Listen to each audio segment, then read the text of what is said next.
Good morning. I'm obviously a little bit nervous, but that's always good.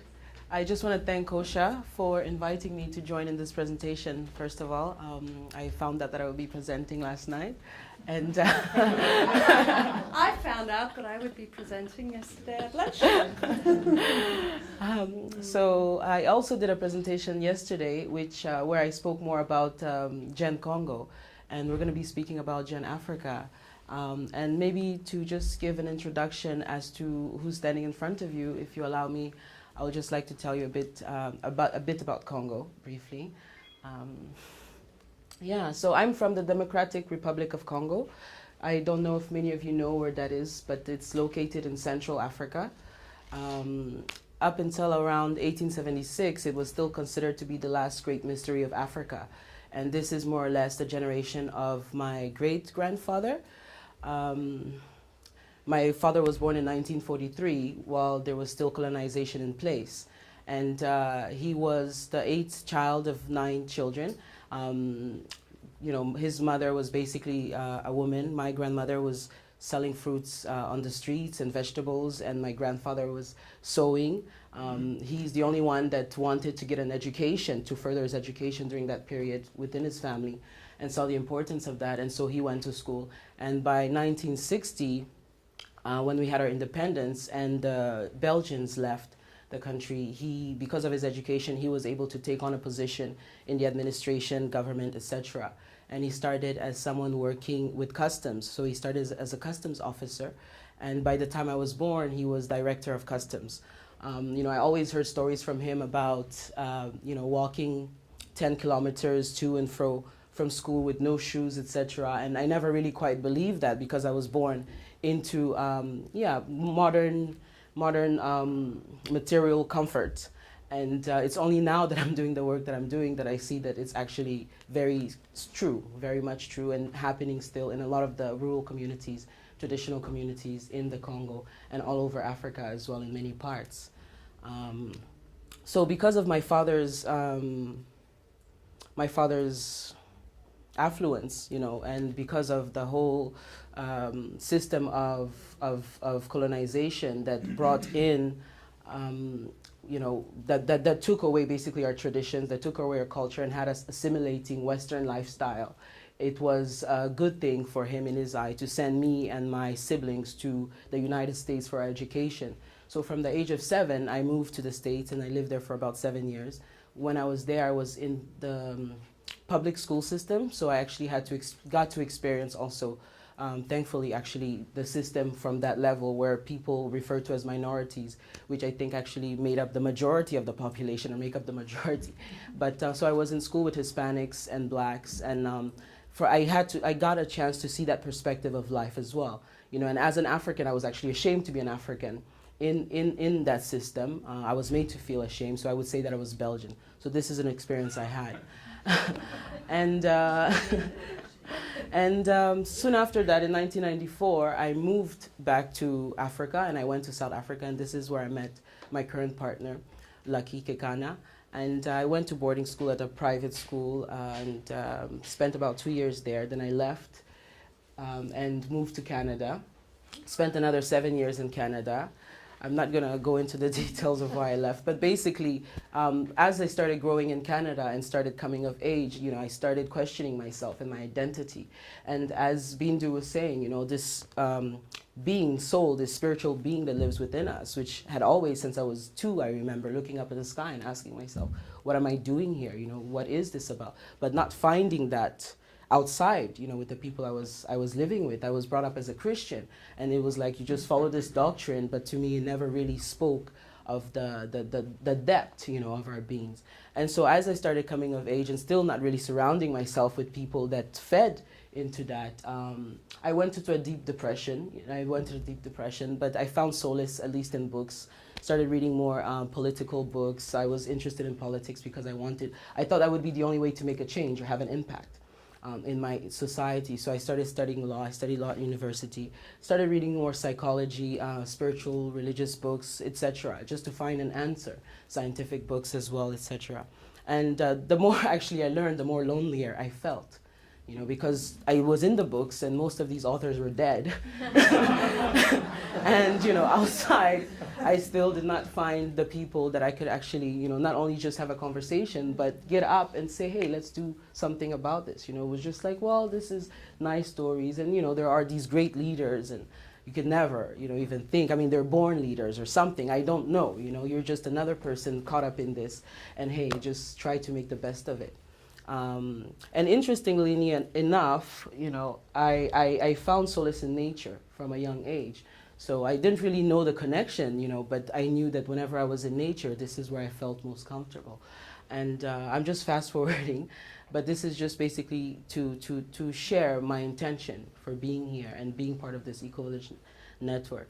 And so, you know, living in South Africa now and already having 2 children, still, you know, having a business, living in this modern society and not finding what I was looking for, I made a deal with myself that at the age of 40 at least, you know, I will leave my family if I have to, and I will just go live in a farm somewhere in nature as a hermit, whatever, because this is where at least I found some sort of peace because it wasn't finding this interaction with people. Fast forwarding again, myself and my partner eventually deciding that, you know, we've had enough of the city. It's not working. Our marriage is falling apart.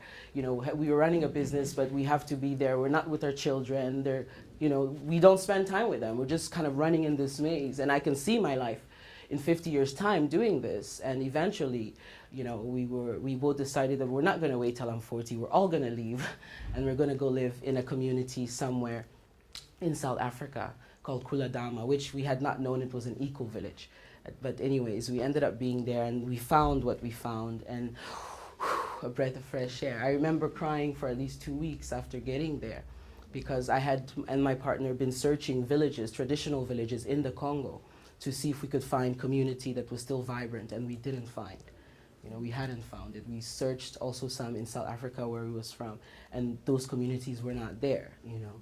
So we had lost hope and we were just disillusioned and thinking, well, at least we'll just go and find peace for ourselves.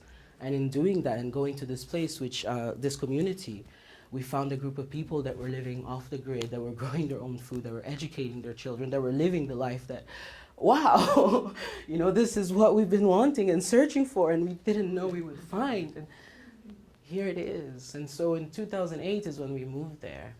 And about a year later, Lucky told me about this course called the EDE that I should go to. And I thought, no, because I was really happy, so I didn't want to go anywhere. I didn't want to travel anymore. I'm like, no, I'm not interested. We're good. And himself and another colleague of mine, Ian Golding, you know, they just pushed me to read the curriculum. And by page 16, again, I was in tears. I jumped out of my seat and thought, my God, if I could have written this, if I could have come, you know, this is it. This is what I would love to have, because at the time I was starting to search into Congo. How can I do something for Congo? Because here I am.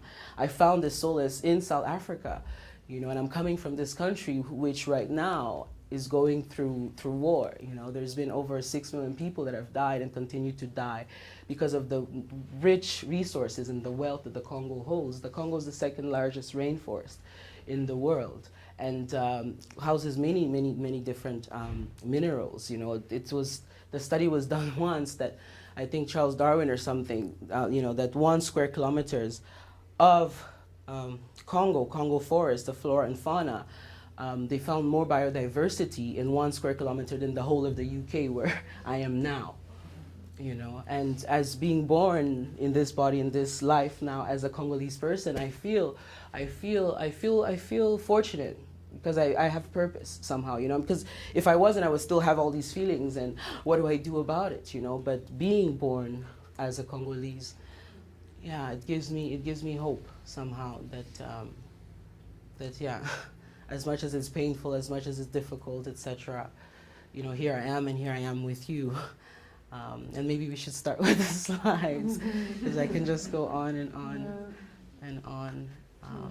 But yeah, so from 2009 is when I first did the EDE and connected with Kosha, and we've been having a dream for Gen Africa and how we can bring this to more people in Africa, and actually more than anything, connect to existing projects, connect to traditional villages that are already there, connect to people that are interested in the same thing, that have the same longing, that are looking for an alternative.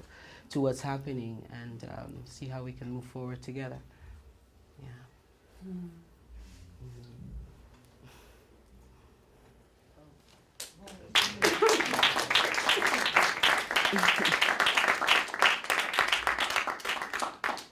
My name is Lua.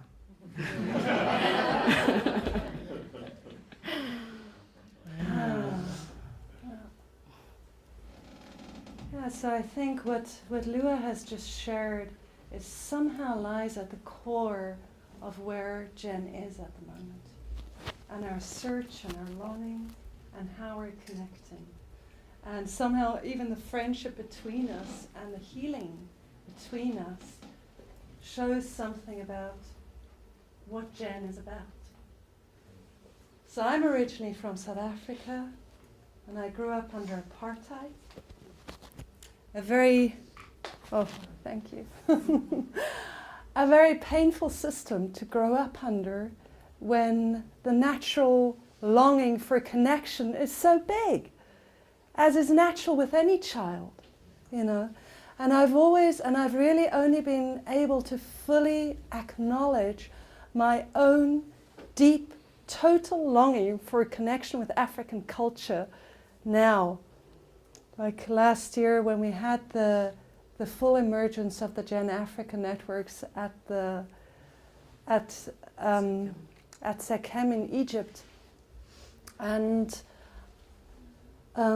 I started with this impulse. Actually, my really stepping into Gen was around the impulse of the emergence of Gen Africa. And I think it's, just to say that also, I actually think it has a message for this ICSA. I'll say it very carefully, but with all the Palestinian and Israeli ripples that are happening, to know that we need to bring all the voices in the field present into the spaces. And it's a political act not to do so. And it's a responsibility to do so. So the responsibility was to show the African networks, to show the hope, the power, the beauty, the fantastic work that is being done in Africa. And Jen is really all about making visible the work that is being done on the ground. It's not about doing the work, it's about making it visible and allowing people around the world to connect to it, to find the plug-in. Because we see that people all around the world, they have this longing for reconnection, for being part of the solution, for wholesome community, for leaving the planet a better place for their children. This longing is so deep. It's alive in our hearts, and very often we need to push it away because we don't see how to live it. But the longing is there, and Jen is one of the platforms that can offer people an access, like a door, a window, to step in and go for it. Fly with it. Yeah. So this emergence of Gen Africa was a necessity, and Lua has been like a kindred spirit, and we've really walked this path together to have it happen. And for me, as a white South African, you know, and the exodus of white South Africans from South Africa, and also a homelessness, and at the same time a homefulness on this planet. It's a journey of healing. So, a few words about Jen, and we'll continue. So I'm going to just repeat a few slides. I'm sorry for the people who were here yesterday, also for the presentation. We're not going to take a lot of time. But basically, Jen had its main roots in the intentional community movement, as you well know. And what's happening in the past, I would speak about a period of 7 years, is that the traditional villages have really come up in Jen, knocking on the door, really saying, you know, we are more ecological than any of the eco-villages, the indigenous and the traditional villages. And it has been a lot about places like Auroville, places like Findhorn, these intentional communities becoming places of inspiration, of training, of sharing of appropriate technologies with others. But then from that, for ripple effects, movements that inspire whole village networks indigenous village networks, traditional village networks, to understand, wow, we too, we can take our future in our hands. We can design our own future. We can design our own pathways into our future. Yeah? And this is where the real shift is starting to happen. So the intentional communities are like bringers of hope, but also places that need to learn a lot. Because they're bringers of hope, but they also bring a natural, we were speaking about that yesterday, Findhorn as a city of light. You know, there's we need to be very careful around arrogance.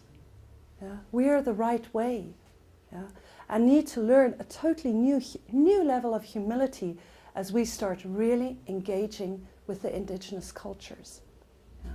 That have inspired what we do, but there's so much to learn for the eco-village movement from the indigenous village networks and the traditional village networks. So it's a whole new level of healing, deep healing on all sides of the colonial past, which I think is one of the big shadows in human history that we haven't yet really looked at. Not fully, it hasn't been healed. It's deep, it's running wild, it's angry, it's raw, it's happening now. Yeah? And yeah, learning from each other. So one thing it's led to is that we've shifted the definition of eco-villages, and it includes the fact that this is about everyone being involved in the design of the future. So participatory design, it's integral, and we include the cultural, spiritual part as an integral part of that. It's not any longer just about sustainability, it's not enough, it's about regenerating everything. Already so much has been degraded, so it's about regenerating. And this is what Jen has moved to. This was Jen 7 years ago, and this is Jen today. So we've seen a huge empowerment of the southern networks. We've got South America as an independent network now, CASA. We've got Gen Africa as an independent network, and we've got Next Gen, the youth in Gen, coming up very strongly at the moment again. And then also actually the international level of Gen, the level of global friendship, global healing, global solidarity is becoming very strong. Yeah, I'll pass back to you.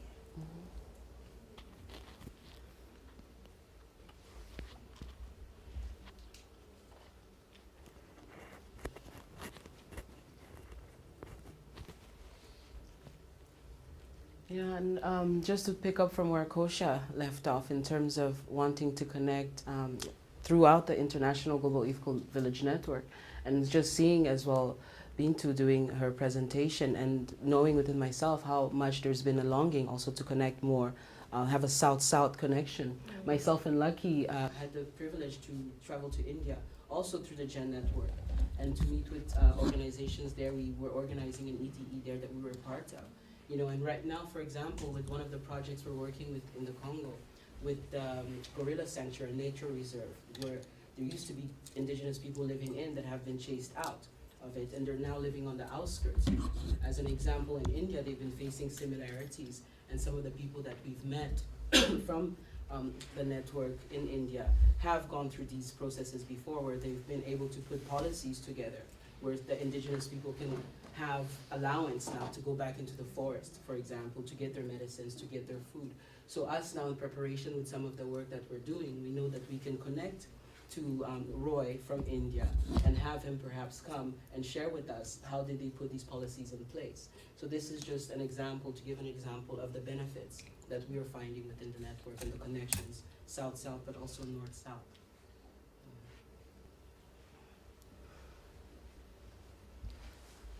Do you want to say a bit more about CASA? Well, just how just building on what Lua just said, the power of South-South exchange in the networks and the potential that has. And we also look at the power of it's in all directions. All of these words we use are very simplistic. We'll speak about North-South, but we have You know, in a way, places like Oroville are a bit the north in the south. Like we were, you know, the course that Lua was just speaking about was a course that was taking place in a network of 4,000 traditional villages in Orissa, in one of the poorest states of Orissa. And they're wanting to really engage with Jen and be recognized as eco-villages. And a lot of deep issues, having their own indicators. And from their point of view, looking at Oroville is like this place of luxury, you know. And they're very, very careful about how to engage with Oroville, you know. So there's the north-south divides within the countries in the south. And within the countries in the north, we go to the village networks in Portugal and in Romania, for instance, where there's the old traditional villages. We heard Alex speaking about the Scottish villages, yeah? And these are villages that are on the outskirts or of European society, which is mainly taking place in European cities at the moment. And we have the south and the north. So there's a whole exchange on all these levels. So these are just showing you the power also that's coming up at the moment out of Asia, out of South America, and out of Africa into the Gen networks. Really powerful. Yeah.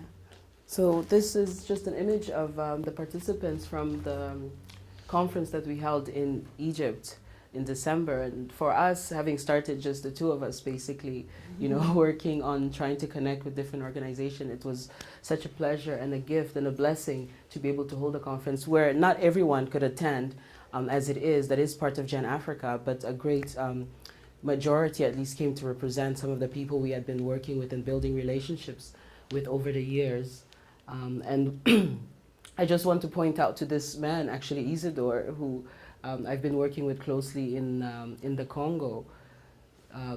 He was actually planning on attending the Gen conference as well with us, but because of visa issues, which is another issue and a big problem that we have constantly, you know, and I don't know how we can overcome it, you know, as a network, but I think that it's something that we need to look at closely. Myself, I've missed a few conferences and meetings because of issues of not being able to get a visa on time. Lucky was supposed to travel and join us last year and was not able to get that. So, you know, so for me, I just want to put that in as well in terms of us traveling and trying to connect, how difficult it is to come to European countries or, you know, to travel. And even before we came, you know, when I was getting my visa for here, we had to have Kosha's passport and details and another letter from her and Robin to vouch for us, you know, as people that can travel. So there's also a lot of just pain and disrespect that goes along with trying to travel from one place to another as an African or as a person from the South. Yeah, and that we need more support with that and to see what are ways that we can make it work more. Yeah. So just looking at, you know, three main strategies that we run with at the moment. So the one thing is really what I said already. It's about transitioning villages to eco-villages. And using, and this is being used by more, or is being found attractive by more and more governments. Because if you want to create positive development in your country and you don't do it with the people, it's very expensive and not effective at all. But the possibility to really use participatory, bring together, you know, to say very simplistic, top-down and bottom-up impulse in a positive way is an immense power. Yeah? It's an immense possibility. So we have first governments that are really catching on to this idea and are starting to run with it. And we'll be sharing more about that. But also using the EDE, the Eco-Village Design Education that was developed from the Gen Networks and Gaia Education is running at the moment.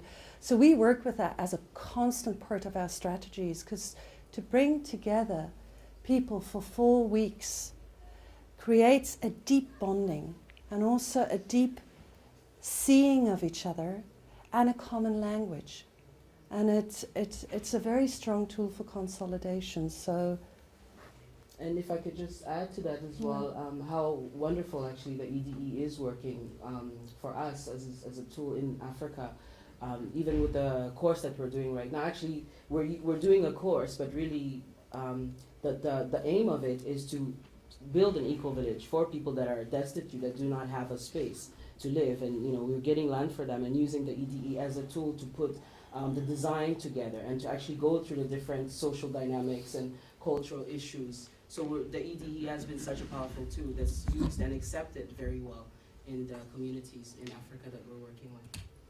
And what we experienced, for instance, at the Gen Africa conference, is we wrote a Gen Africa strategy paper, was written during that conference, during a 3-day conference. Beautiful paper, which I have here for people who are interested. I have one copy that you can look at, but we are also very happy to send it out to you. And it was co-created by 60 people within the period of 3 days. Yeah, the first days was just presentation of stuff, what is happening on the ground. The second day was co-creation, vision statement, mission statement, organizational planning of the whole organization, plus the whole strategy. The third day was an election of the council, of the advisory board, of the next gen representation. And I have never been to a conference that has been so productive and so co-creative. And it was because these people had had these deep experiences together in different constellations and had had deep pockets of trust built in these courses over 4 weeks that they brought into the conference. And it was an amazing experience to work from that. It is an amazing experience to work from that. Now, we'll continue. So just one example of the tools that we're developing that really allow these global, the global solidarity also to become visible is the solution library that we've just set up. And it's just starting now. So you have these different areas and you can put in one-page descriptions of solutions with links to places in the internet where you can see more YouTube clips about it, get more precise information about it. And it's a possibility for people to share their most inspiring solutions and to find the solutions that they need at any particular point in time. And the first 80 solutions now were actually put in by Islamic women from Morocco, Algeria, Egypt, Palestine, and Turkey. So just also to break through these thought barriers that we have, you know, that the Islamic tradition and women bringing in solutions for sustainability. And now it can be built on internationally. So for instance, Auroville could feed in their solution. It's a way of sharing globally with each other. It's also a way, because all of this is open source, it's also a way of keeping our solutions out of the hands of I don't even know the name. Yeah, exactly, out of the copyright domain. It can never be patented after it's been published here. So it's also a way of safeguarding them for humanity.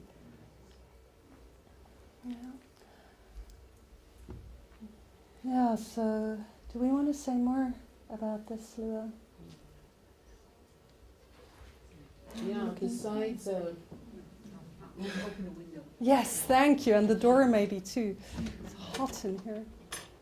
Yeah, besides just my own personal story, you know, that was just kind of, I look into what I was, you know, what I would deem to be an inner longing for other people, for most people. So one thing also that we've been experiencing within the network is this space for the reconciliation, you know, and at the same time, Kosha already mentioned, with the Global Eco-Village Network in the north and a lot of the intentional communities that have started up, there's been this acknowledgement of the values of traditional ways of living, and this is what's led to the decision to live in communities like this. So this already speaks volumes, you know, to the other story, which has been, you know, with the colonizers coming in and saying that no, the way you're living is wrong, it's bad, it's backwards, and this is how you know. So a lot of people in Africa, and especially in my country, are still looking to that Western model of living, you know, and still thinking that this is the way. But when you find, again, people that they identify as the other group, you know, which is the white group, that they have this identity of, showing them a different way and living in a different way, this is, you know, something that then has also a lot of power in it. Yeah, so there's the possibility of then reconnecting on something common that honors the traditional ways of being. Yeah, and just to share one of the experiences from the EDNC Mlinen, where we had a woman from one of these tribal villages in Orissa come and visit one of our courses, and she, you know, she comes from a system where in the caste system in India, basically, she's on the lowest rung, and she hasn't had a school education, and she doesn't speak fluent English. So she also came to the EDE very timid and feeling, you know, who am I to even be here with you? white, European, well-educated people, yeah. And luckily we had a very international group that softened the impact a little bit. But after 3 days of course, yeah, the group started recognizing that this woman had a wealth of knowledge that was unfathomable for us. She knew how to make at least 40, 50 different kinds of manure from cow dung. She knew how to make natural herbicides from cow urine. She knew how to make medicines against malaria from herbs. She knew the herbs that were alive around us better than we did. She recognized more of the plants and could more naturally attune to the healing qualities of the plants than we could. When asked, who are you? She would say, I come from nature, I go back to nature. And this is something we were looking for. And you see the European young people who are, often quite lost in their bodies, in their minds, in a very complex world that they move in, don't quite know where to do. And then you have a young woman like that, come with such a deep sense of belonging. And she went back to the villages and started in a new power, a new sense of who she was, and started actually giving courses. I saw her teaching local government and the government of Bhubaneswar about how to create good earth. And standing in front of 20 Indian men in suits and teaching them. They're having no problems with that because she had a new sense of who she was. And this is what we can do for each other. It's enormous. It's world-changing. So that's part of this mutual learning. And also for the young Europeans, we have, like my son now, who's 16, he's so keen to go to Africa. He wants to go and work with Lucky and Lua for a while, because there's so much to learn there. They want a taste of the world, and so it's very rich, all the possibilities and the mutual learning that comes out of this. I think we need to end, we're like a third into our presentation, but that's how it is sometimes. I mean, maybe one thing to say about this learning, one thing that I would like to say at the end is just, at the moment, the Senegalese government that is running a program of transitioning 14,000 traditional villages to eco-villages. And we have in Senegal the best example of really bringing together civil society, government, and even the Sufi Foundation. So a spiritual impulse that are all for the people. An enormous movement is happening on the ground, and the Senegalese government has just, so one thing we have from the German Foreign Ministry, we have the funding for the Next Gen Africa conference that will take place in Kenya in December. And the Senegalese government is wanting to has decided to host a global summit for eco-villages in December 2014. And this is really to share their experience with other governments also. So the teaching to the north from the south is starting to happen on the level of governments, because the EU is really in a quandary around how to transition their societies.